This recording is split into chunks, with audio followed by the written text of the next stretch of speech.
अस्सलामुअलैकुम। परवाज़ news HD के साथ मैं हूं नूर फातिमा। नज़र डालते हैं आज की अहम खबरों पर।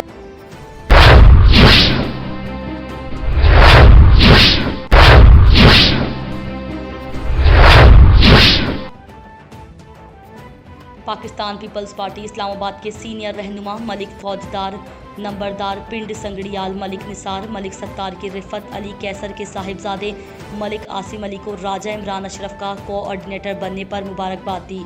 मलिक फौजदार ने गुफ्तगू करते हुए कहा कि राजा इमरान अशरफ ने हल्का NA 56 की बेपनाह खिदमत की है। राजा इमरान अशरफ ने हल्के में तरक्याती कामों के जाल बिछाए। हल्के की आवाम चाहते हैं कि इलाके में तरक्याती काम हो तो राजा इमरान अशरफ को वोट देकर कामयाब करें। आखिर में उन्होंने कहा कि रिफत अली कैसर की पीपल्स पार्टी के लिए बहुत कुर्बानियां हैं। राजा इमरान अशरफ ने रिफत अली कैसर के साहिबजादे मलिक आसिम अली को कोऑर्डिनेटर बनाकर एक अच्छा फैसला किया है। मैं राजा इमरान अशरफ को मुबारकबाद पेश करता हूँ। फतह जंग मोहम्मद अमीन, ब्यूरो चीफ, परवाज़ न्यूज़।